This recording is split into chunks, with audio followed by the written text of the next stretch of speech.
Uma Vida de Obediência, de Elizabeth Elliot. A Disciplina da Posição.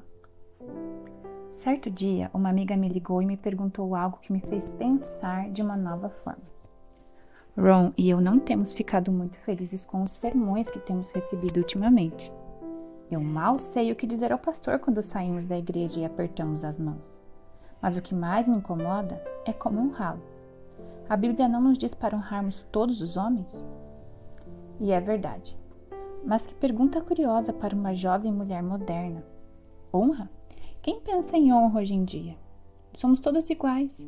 Nós nos apresentamos apenas pelos primeiros nomes, negligenciamos o uso de títulos para pessoas que uma vez teriam sido consideradas nossos superiores, e o sistema de honra nas escolas parece ter caído fortemente. Não tenho mais certeza se os escoteiros ainda juram pela palavra de escoteiro, mas todo o país foi abalado quando 13 mil controladores de tráfego aéreo quebraram o juramento ao entrarem em greve em 1981. Alguns dos grevistas podem ter tido momentos de apreensão, considerando que o juramento realmente significava.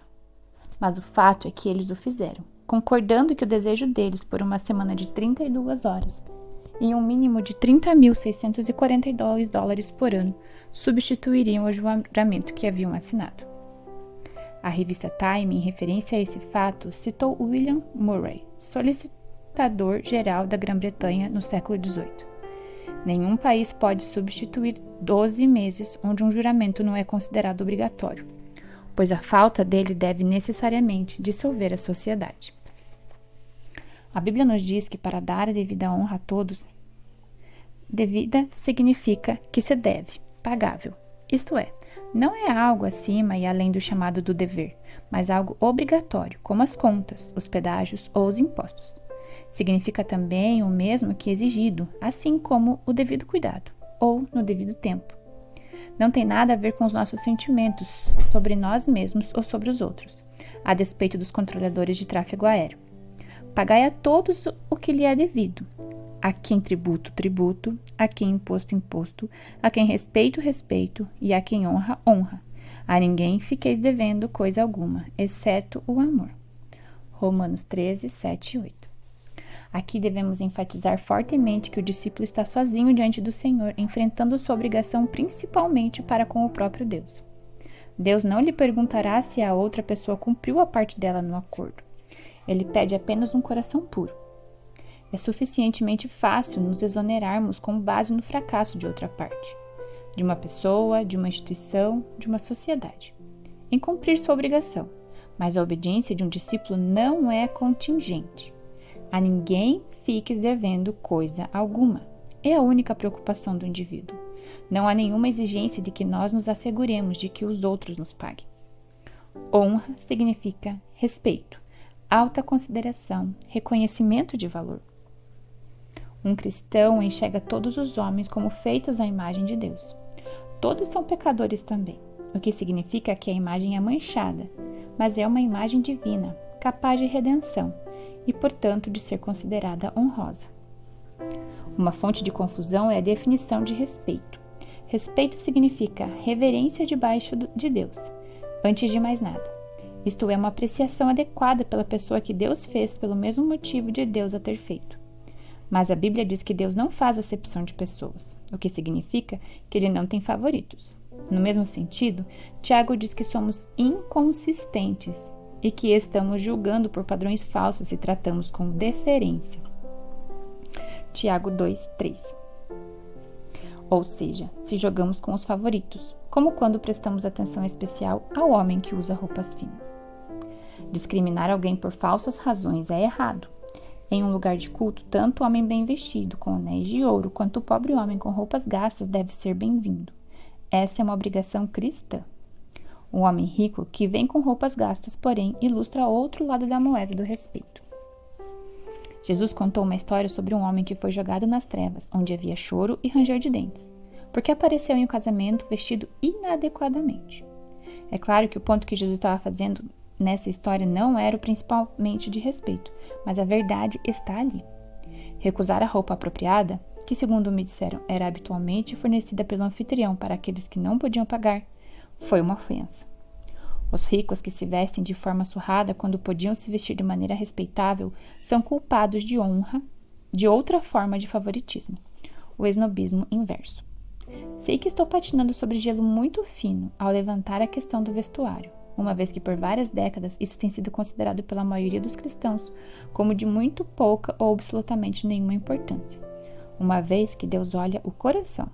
Mas acredito que vale a pena reconsiderar isso em termos de respeito.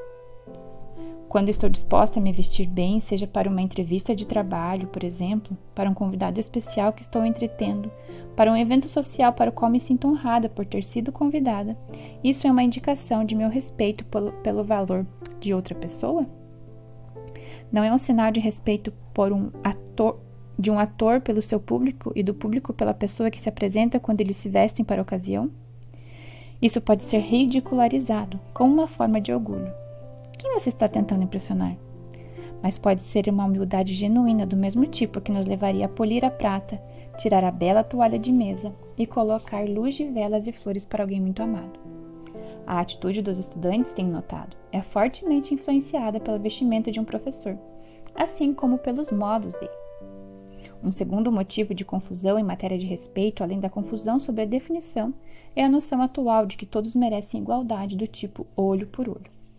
Esse é um dos excessos da democracia, que não deve ser confundido com o cristianismo. A verdade é que nem todos têm direito a tudo. Uma criança tem o direito de ser cuidada, um adulto não. Um adulto tem o direito de votar, de se casar, de ser tributado. Uma criança não.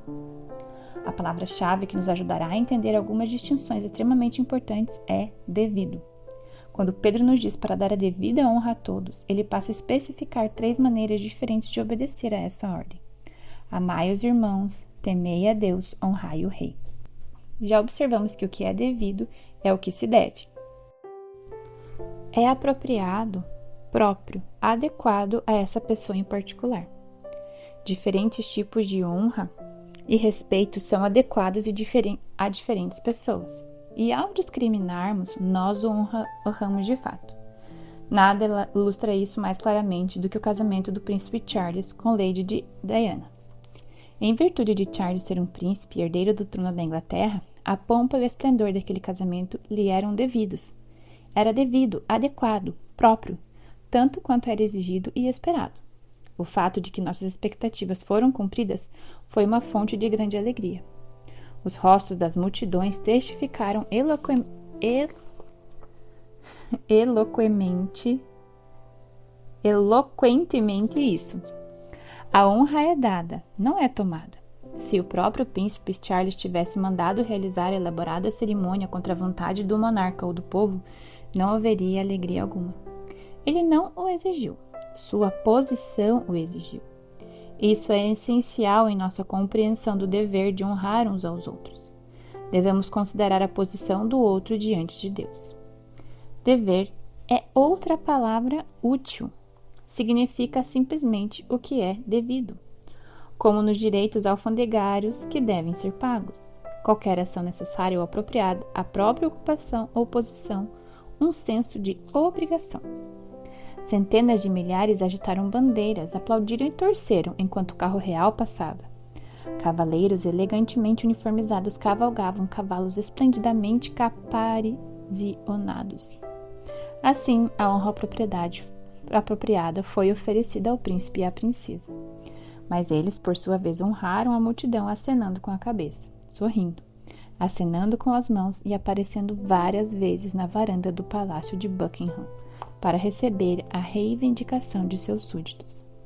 Esta resposta foi a forma de homenagear a multidão. A honra tem a ver com orgulho, no mais verdadeiro e nobre sentido de reconhecimento da nossa missão divina. Deem orgulho de posição uns aos outros em estima. Romanos 12:10. Diz Paulo aos Romanos. Em sua obra Out of Africa, Isaac Dinesen chega mais perto de expressar o que isso significa.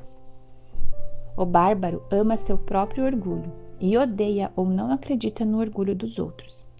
Serei um ser civilizado, amarei o orgulho de meus adversários, de meus servos e de minha amante, e minha casa será com toda a humildade, no deserto, um lugar civilizado.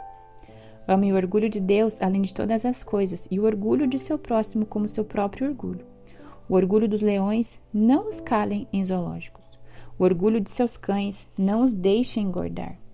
Ame o orgulho de seus companheiros partidários e não lhes permita nenhuma autopiedade. Ame o orgulho das nações conquistadas e deixe-os honrar seu pai e sua mãe. Amar o orgulho dos outros requer um espírito generoso. Um homem de espírito pequeno não estará disposto a ver outro indivíduo receber crédito, honra ou posição. Todos nós, suponho, às vezes resmungamos interiormente ao ver alguém receber um lugar que aquela pessoa não merecia. Isso não é justo. Ele não é qualificado. De quem foi a ideia de nomeá-lo? Como ele entrou na diretoria? Como foi que eu não entrei? A última pergunta é que toca a raiz mais profunda de nossa falta de vontade de honrar o outro, nosso próprio orgulho, um tipo perverso que realmente dá origem ao ciúme. Sem dúvida, Deus deve às vezes permitir que a pessoa errada receba o crédito para que nós, os certos, descobramos quão cheios de orgulho nós somos. O cristianismo ensina a justiça, não os direitos. Ele enfatiza a honra, não a igualdade. A preocupação de um cristão é o que se deve ao outro, não o que se deve a si mesmo. Amem os seus inimigos, façam o bem aos que o odeiam, vocês. Abençoem aqueles que os amaldiçoam, orem pelos que maltratam vocês. Dê a todo que lhe pedir alguma coisa, e se alguém levar o que é seu, não exija que seja devolvido. Isso está muito longe da velha lei da igualdade de direitos de olho por olho. No entanto, estranhamente hoje, quando a igualdade é um suposto ideal, muitas vezes há discriminação inversa, onde é dada uma vantagem injusta àqueles que antes estavam em desvantagem. Por exemplo, os criminosos, os pobres, os grupos étnicos ou as mulheres. Nos tempos do Antigo Testamento, dizia-se aos israelitas que ser parcial ou favorecer os pobres era uma perversão da justiça, tanto quanto era subserviência aos grandes. Não farás injustiça no juízo. Com grande justiça julgarás o teu próximo. Eu sou o Senhor. Eu sou o Senhor. Isto já era motivo suficiente para o povo de Israel.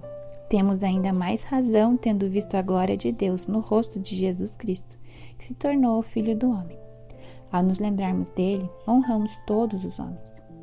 Aqueles a quem nos é especificamente ordenado honrar por terem sido colocados sobre nós são autoridades civis, pais, professores, mestres e presbíteros. Os presbíteros são dignos de uma dupla honra, ou de dobrados honorários. 1 Timóteo 5,17. Aqueles que sofrem por nós e trabalham para nós merecem honra.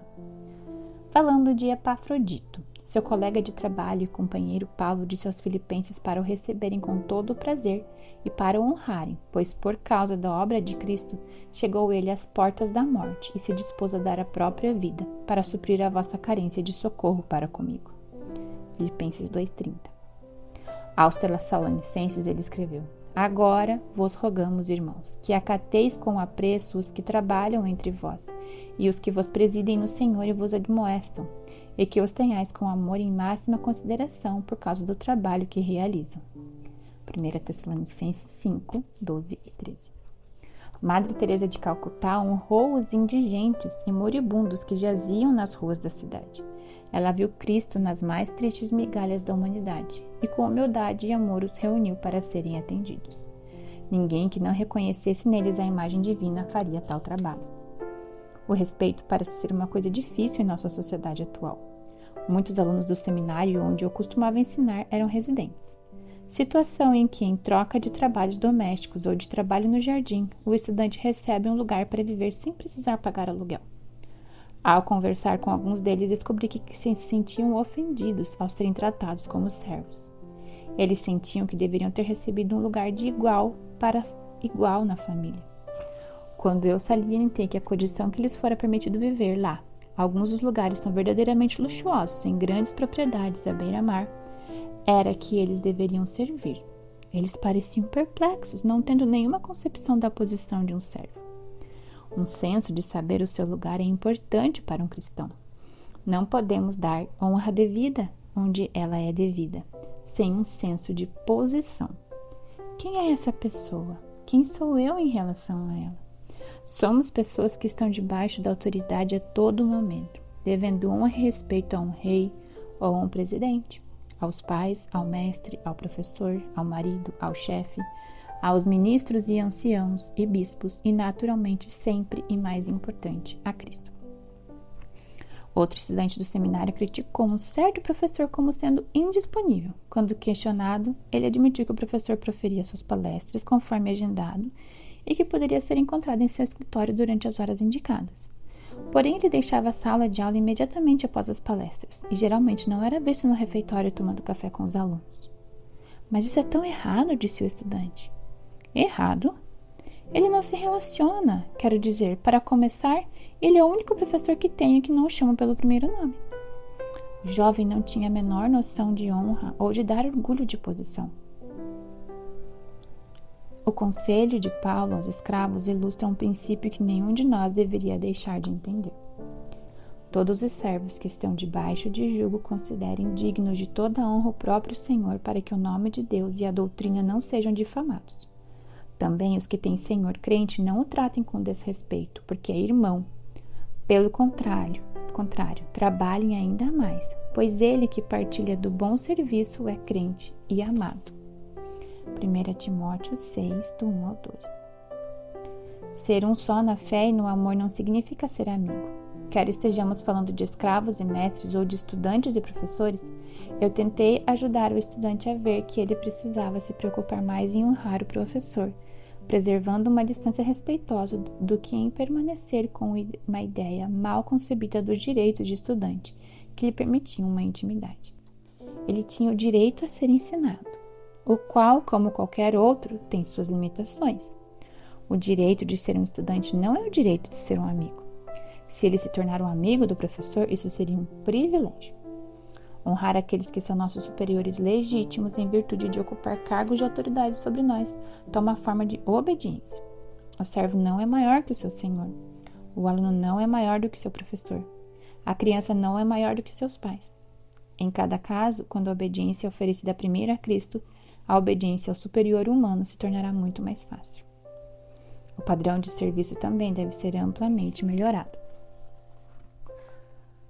Quanto a vocês, servos, obedeçam aos seus senhores aqui na terra com temor e tremor, com sinceridade de coração, como a Cristo, não servindo apenas quando estão sendo vigiados somente para agradar pessoas, mas como servos de Cristo, fazendo de coração a vontade de Deus.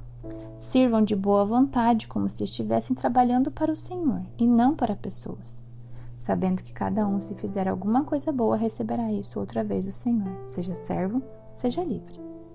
Efésios 5, 6, 5 a 8. Gert Berrana, em seu apelo Mulheres Sejam Mulheres, uma palestra dada muito antes do início do movimento de libertação das mulheres, pergunta às mulheres que odeiam o trabalho doméstico se elas estariam dispostas a passar uma camisa ou a cozinhar uma refeição para Jesus. Tornar qualquer tipo de serviço, não importa o quanto seja doméstico, em uma oferta, Jesus lança uma luz totalmente nova sobre aquela atividade. A submissão de uma esposa a seu marido é a forma apropriada de honra que ela lhe paga. Ela a oferece da mesma forma que ofereceria a Cristo. Ao respeitar seu marido, ela respeita a Cristo. Isto é, respeita quem ele é em Cristo. Argumenta-se frequentemente que ela não lhe deve nada se ele não estiver cumprindo a ordem especial aos maridos. Amem suas esposas. Essa atitude, porém, produz um impasse permanente. Enquanto ela se recusar a se submeter porque ele não merece o respeito dela, o marido, pela mesma lógica, pode recusar-lhe seu amor, já que ela não se submete e, portanto, não merece o respeito. A cada um foi dado um mandamento particular e uma força particular para cumprir seu papel, mais do que somente pela metade. No caso da esposa, sua força é o que Pedro chama de incorruptível, trajo de um espírito manso e tranquilo. 1 Pedro 3,4. Não há cálculo para o poder de tal submissão. É até mesmo possível que o marido descrente seja conquistado sem uma palavra dita quando vê o comportamento honesto e cheio de amor de sua esposa. É possível pagar honras com pedágio ou impostos a um homem cruel e descrente? É possível fazê-lo, mesmo se tudo na esposa recua em relação à injustiça ou ao ódio de seu marido? E se ela teme o sofrimento ou outras consequências assustadoras? A graça de Deus tem provido através dos séculos para ser suficiente em incontáveis circunstâncias humanas consideradas impossíveis. Ela pode, através dessa graça, prestar-lhe honra e respeito como ao Senhor, certa de que, embora seja imerecido e aparentemente se perderá no marido, a honra e o respeito não se perdem em Jesus. E Cristo pode atrair o marido à fé por causa do comportamento reverente dela. A fé e não o medo deve governá-la. Dê uma chance a Deus, eu daria. Para aqueles que estão em autoridade, a honra toma uma forma diferente daquela prestada aos que estão sob autoridade. É necessária uma humildade ainda maior como a de Cristo, que apesar de rico, além de tudo que se pode contar, para o bem dos pobres pecadores, tornou-se pobre, e aniquilou a si mesmo e desceu à morte por nós. Maridos, amai vossa mulher como também Cristo amou a igreja. Efésios 5:25. Que missão, que honra para ele de amá-la tanto, para ela de ser tão amada. O marido deve honrar o corpo da esposa especificamente porque ele é mais fraco e porque eles são herdeiros juntos. Ambos compartilham a graça da vida. Assim, honra significa não apenas respeito pela superioridade, mas reverência debaixo de Deus pelo inferior, o que significa o que está colocado abaixo. Aqui não há lugar para tirania, não há nada de intimidação, domínio e imposição. É uma humildade graciosa que honra o mais fraco. Voltando ao casamento do príncipe, ninguém fica surpreso ao ver o entusiasmo das multidões que aplaudem. É claro que eles vão aplaudir. É claro que milhares de pessoas passaram de bom grado a noite na calçada, a fim de vislumbrar o carro e seus resplandecentes ocupantes. Mas quando o próprio príncipe retribui a honra com um sorriso gracioso, aqueles que estão por perto, que se sentem seguros de que é para eles, ficam surpresos de alegria. E seus corações estão cheios de orgulho humilde. O maior honrou o menor. Não é apenas uma obrigação real. Nobre obrigação, ela é ordenada por Deus. Os mestres são ordenados a tratar os escravos com respeito, e vós, senhores, de igual modo procedei para com eles, deixando as ameaças, sabendo que o Senhor, tanto deles como o vosso, estás nos céus, e que para com ele não há acepção de pessoas. Efésios 6:9.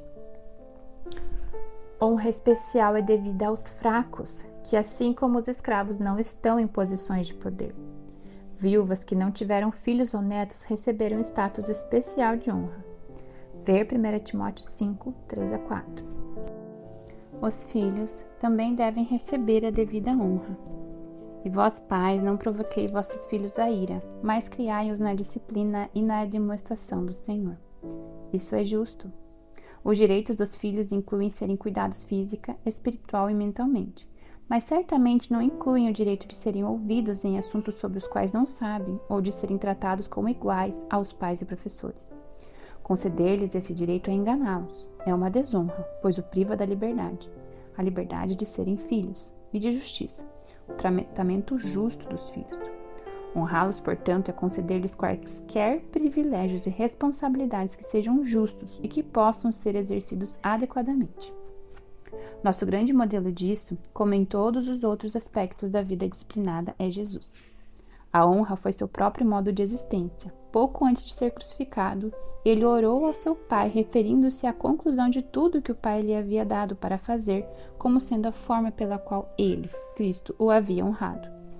Ele pediu ao Pai para honrá-lo também na presença do próprio Pai, e ele fala sobre crentes que honraram, embora Jesus realmente tenha usado a palavra honra ao se referir às 3 maneiras pelas quais ela se deu, ele honrando seu Pai, o Pai o honrando e os crentes honrando Jesus. Há também uma 4ª maneira, Jesus honrando os crentes.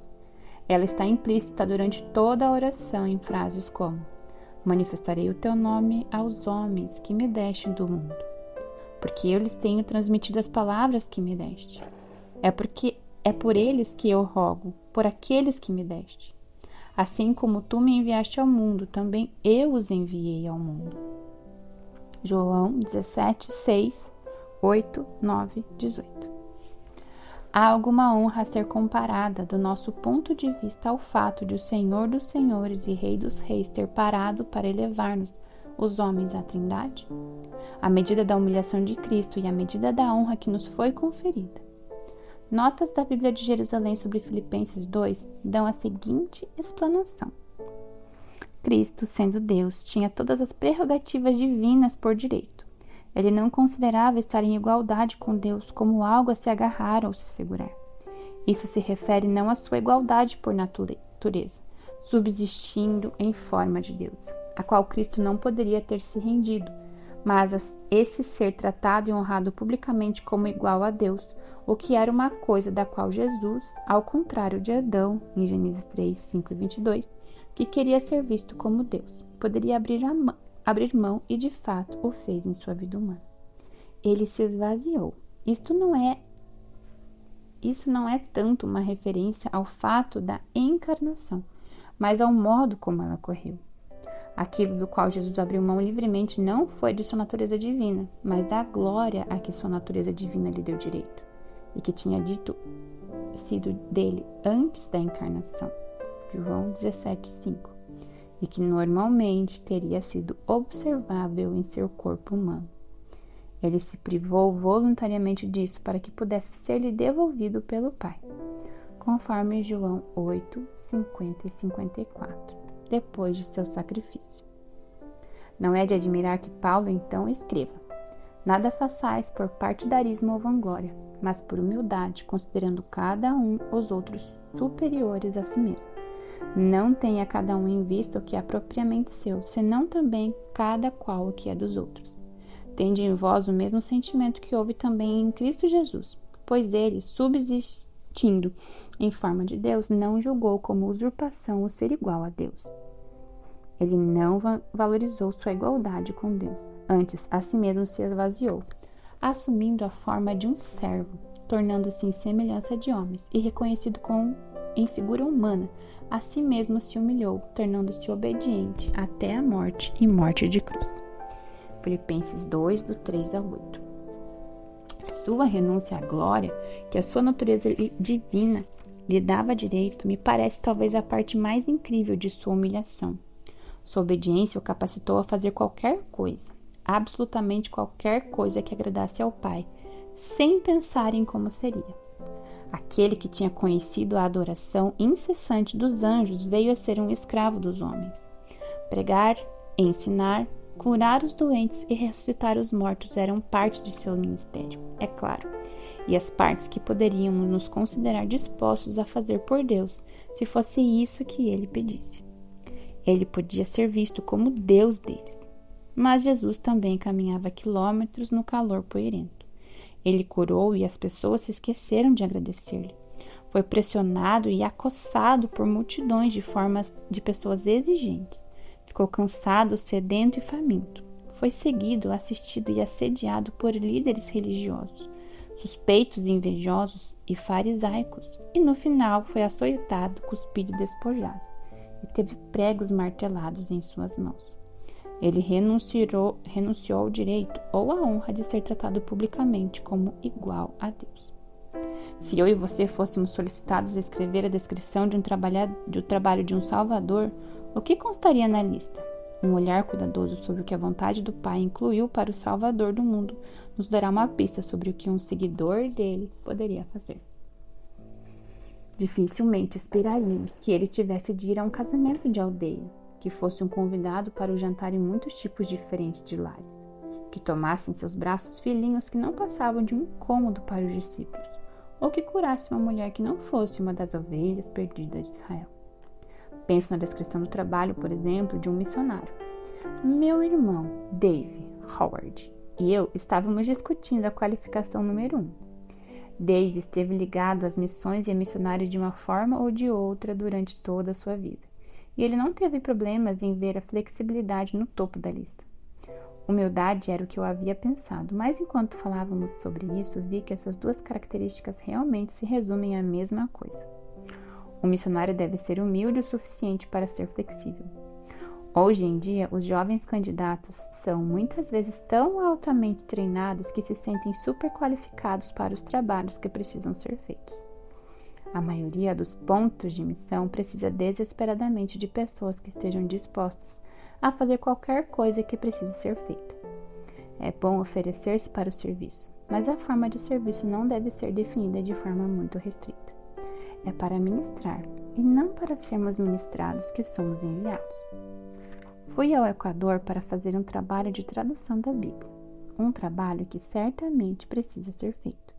Porém, para fazer isso, tive que começar aprendendo línguas, não escritas, o que significava passar muito tempo com pessoas que falavam a língua e que não estavam nem um pouco interessadas na tradução da Bíblia. Para passar tempo com eles, tive que fazer o que eles faziam, sentar-me onde eles se sentavam, comer o que comiam, esforçar-me para pensar o que eles pensavam, até certo ponto. Eu também tive que viver. Viver levava muito tempo, sobre o que era para mim às vezes condições difíceis. Eu precisava de uma lâmpada de gasolina, por isso gastei preciosos minutos alargando os geradores, substituindo as mantas ou enchendo essas lâmpadas. Trabalho missionário? Sim, necessariamente. Eu não fui treinada para fazer trabalho médico, mas quando você descobre que a única pessoa em um raio de quilômetros que está disposta a ter sangue em suas mãos e às vezes em suas roupas, que sabe como dar uma injeção ou administrar remédios contra vermes, você acaba fazendo exatamente isso. Se vai ter alguma aparência de eficiência civilizada em sua vida, você introduz coisas como lençóis de cama, pistas de pouso, janelas com tela e talvez um refrigerador de querosene. Logo você vê que não está sentado a uma mesa, preenchendo cartões de línguas diferentes ou tentando descobrir como escrever. No princípio era o verbo, em quichua, mas você está no chão, de barriga para baixo, olhando para o pavio fumegante da geladeira, tentando descobrir o que fazer antes que tudo apodreça no calor tropical. Ou você está lavando lençóis à mão ou ensinando outra pessoa como fazê-lo. Você é capataz na pista de pouso, esperando manter 25 homens e mulheres balançando machetes alegremente durante 4 horas debaixo do sol quente. O sol incomoda você, não ele. E esperando que o resultado seja uma pista de pouso que atenda às especificações do piloto missionário. A questão que surge bastante cedo na carreira de um missionário, a mesma questão que surge em qualquer discípulo é: afinal, qual é a minha posição? Qual era a posição de Jesus? Um servo? Um escravo? A minha conduta em relação aos outros surge da minha vida nele. A princípio, a posição do missionário pode ser a de honrar aqueles que habitam o lugar onde ele vai. Assim como o mais forte honra o mais fraco, ou o benfeitor honra o beneficiário. Mas isso logo mudará. Eu estava profundamente consciente de minha posição como estrangeira, aberração e desvantagem para com os índios. Incapaz de saber como lidar com a selva em si, totalmente ignorante e aparentemente atrasada no que diz respeito à língua. Além de não ter nada de muito útil para eles, eu certamente não estava em posição de poder. Quando começamos a lhes ensinar as escrituras em sua própria língua e eles passaram a crer nelas e obedecer a elas, os índios começaram a reconhecer nossas razões para estarmos lá e a nos procurar para nos orientar. Essa foi uma mudança para uma posição de autoridade, logo seguida por outra, onde entregamos as rédeas e aprendemos a honrar aquelas pessoas não mais como mais fracas, mas como espiritualmente responsáveis perante Deus. Graciosamente renunciar a uma posição e ocupar outra, continuar trabalhando com a igreja em crescimento, mas sob sua autoridade, requer uma avaliação verdadeira e afiada da própria posição, bem como um olhar único para a glória de Deus. O que me ajudou a chegar nesse entendimento foi perceber que eu era um vaso de barro.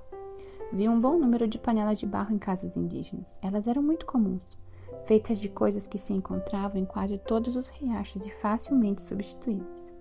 O que havia nelas era muito mais interessante do que as panelas em si, e era isso que eu era. Coisa comum, substituível, mas que contém um grande tesouro. 2 Coríntios 4:7, que é a vida de Jesus. Somente quando vivesse essa vida eu seria capaz de preferir os outros em honra. Certamente uma das alegrias do céu será a aceitação de todo o coração e a ação de graças pela posição que foi dada a outros, pois nossa preocupação não será mais posição, honra ou direitos para nós mesmos, mas bênção, honra, glória e poder para o Cordeiro que está assentado no trono.